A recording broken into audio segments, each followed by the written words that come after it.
I'm Corbett Wall with DV Auction, here with your feeder flash for Friday, March the 31st, and big power struggle going on in the fed cattle arena where the packers are bound determined to get the market cheaper, and your cattle sellers, your feedlot guys are looking at all these positive fundamentals, and they're just wondering why they have to sell cattle cheaper just because the board says that they need to, and trying to wonder who's in charge here.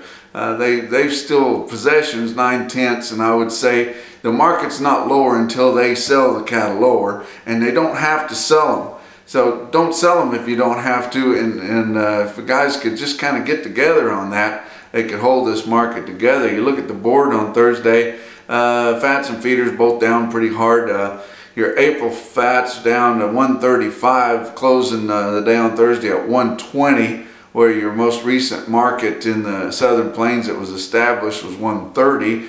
Northern Plains 134 for the most part. So, you know, what good does it do you to use that for a risk manager if you're getting into the traded month and you're that far away?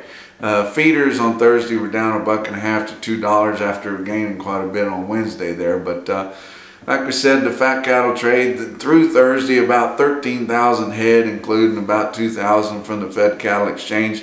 And most of these other sales on a direct basis were for mid-April delivery, as you've got guys that are selling out front at a lower price and really taking the legs out from the guys that are trying to hold things together on a negotiated basis. But some mid-April delivery sales from 126 to 127. Actually, your weighted average of what steers are sold is about 127.70, and that's about steady with what we ended up with last week, even though the core of the market was higher. Northern Plains top is up at 133, which is within $1 of last week's, and they are so short of cattle in the Northern Plains. They're just pulling green cattle with very few days on them, which would be light days for the Southern Plains, let alone the Northern Plains. They consistently have always and historically fed cattle longer than the Southern Plains, 150 days or more, but now they're starting to pull cattle with less than 120 days on them.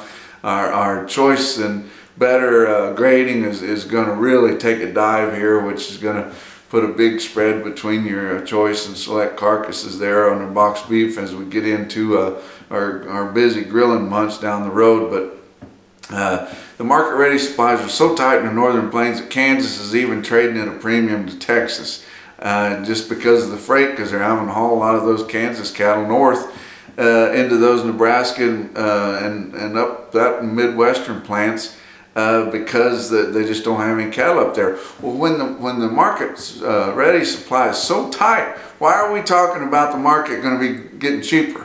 I don't understand. It's supply and demand. You know, don't let the board tell you how to sell your cattle.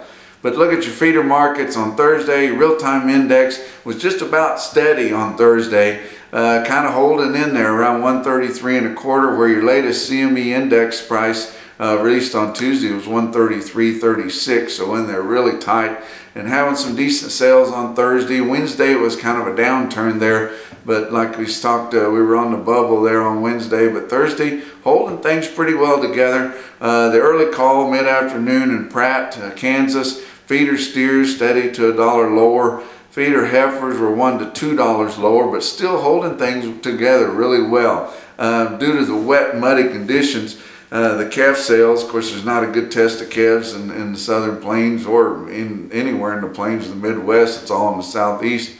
But it's just not that many calves moving right now. But they were lower just because of the muddy, boggy conditions, and putting new purchases in some growing lots that are really muddy is not usually a good idea. So the calf deal was sure soft around. In Salina, you look at individual quote, Farmers and Ranchers Livestock, Salina, Kansas, around 130. They had a load of 875-pound steers at 134.10, and that's a pretty good price right there. That's your feeder flash for Friday.